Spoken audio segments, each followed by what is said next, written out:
আসসালামু আলাইকুম।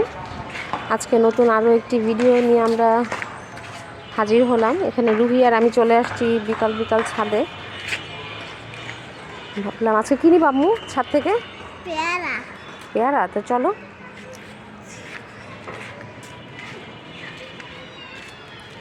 পেয়ারা গাছে পেয়ারাটা অনেক বড় হয়ে গেছে মাশাল্লাহ। আমু ধরো, ঝুড়িটা ধরো। মাশাল্লাহ, এখানে কতটুকু দেখা যাচ্ছে জানি না, ঘুরিয়ে ঘুরিয়ে। এই তো মাশাল্লাহ, এই যে এই গাছ থেকে হচ্ছে একটা পেয়ারা নিলাম, আর হচ্ছে ওই গাছ থেকে আরেকটা পেয়ারা নিব।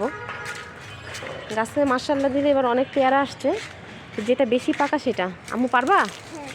এই তো রুহি পারতেছে মাশাল্লাহ। আর আম্মু দুইটা পেয়ারা পেরে নিল।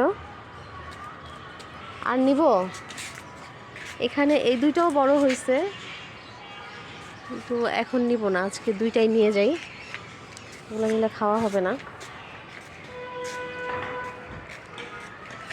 আসলে ফল পেতে হলে অনেক যত্ন করতে হয়। আমার আম্মা প্রতিদিনই হচ্ছে ছাদে আসে সকালবেলা। এখানে দেখুন এই যে পলিথিনে যে সব ময়লা, এই ময়লাগুলো পচবে। ময়লা বলতে এগুলো হচ্ছে সবজি। প্রতিদিন যে তরকারি রান্না করার সময় যে কাটাকুটা সবজি থাকে, সেই সবজি হচ্ছে পলিথিনে করে রেখে দেয়, রেখে হচ্ছে এটাকে পচায়। পচে গেলে তখন হচ্ছে এটা মাটির সাথে মিক্সড করবে। তো এইভাবে করেই হচ্ছে আমার আম্মা প্রতিটা গাছ হচ্ছে আপনার পরিচর্যা করে।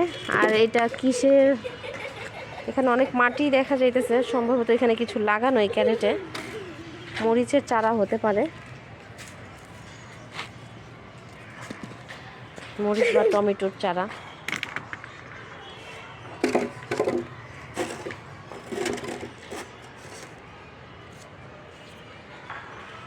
খুবই ভালো লাগে ছাদে আসলে।